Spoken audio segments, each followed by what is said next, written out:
دوسری صاحبان جناب خدیجہ. کون خدیجہ؟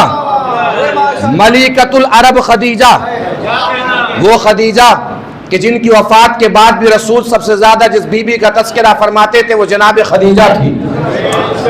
کہیں جاتے تھے تو جناب خدیجہ کا تذکرہ کرتے ہوئے جاتے تھے، کہیں سے آتے تھے تو جناب خدیجہ کا تذکرہ کرتے ہوئے آتے تھے.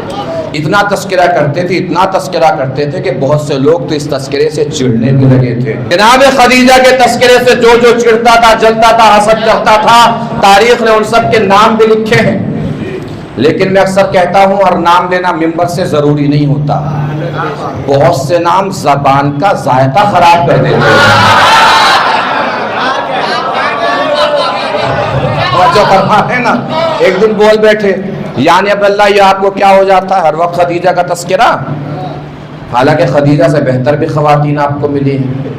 حضور نے فرمایا لا واللہ، نہیں، قسم خدا کی نہیں، خدیجہ سے بہتر مجھے کوئی عورت ملی ہی نہیں. اس لیے کہ جب ساری دنیا کافر تھی خدیجہ مجھ پر ایمان لائی. جب ساری دنیا مجھے جھٹلا رہی تھی خدیجہ نے میری تصدیق فرمائی. جب ساری دنیا مجھے طعنہ ابتر دے رہی تھی اللہ نے خدیجہ کے ذریعے مجھے نسل کوثر عطا فرمایا. کس کا تذکرہ ہو رہا ہے؟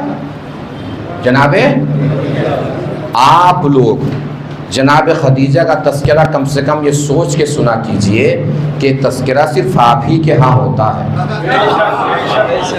کہیں اور تو ہوتا نہیں ہے. تو اس تذکرے کو کم سے کم یہاں تو تشنا نہیں رہنا چاہیے، یہاں تو پیاسا نہیں رہنا چاہیے. حضور نے فرمایا خدیجہ سے بہتر مجھے کوئی عورت ملی ہی نہیں. جب ساری دنیا کافر تھی خدیجہ مجھ پر ایمان لائی. جب ساری دنیا مجھے جھٹلا رہی تھی خدیجہ نے میری تصدیق فرمائی. جب ساری دنیا مجھے طعنہ ابتر دے رہی تھی اللہ نے خدیجہ کے ذریعے مجھے نسل کوثر عطا فرمائی. اور حضور نے فرمایا جب ساری دنیا مجھ سے اپنا مال چھپا رہی تھی خدیجہ مجھ پہ اپنا مال لٹا رہی تھی. توجہ فرما رہے ہیں. علامہ سید محمد امروہوی صاحب بہت بڑے خطیب گزرے ہیں اور بڑے حاضر جواب خطیب تھے. علامہ سید محمد امروہوی صاحب، ان سے کسی نے پوچھ لیا سرکار لوگ رسول کی ہر بیوی کا تذکرہ کر لیتے ہیں، خدیجہ کا تذکرہ کیوں نہیں کرتے؟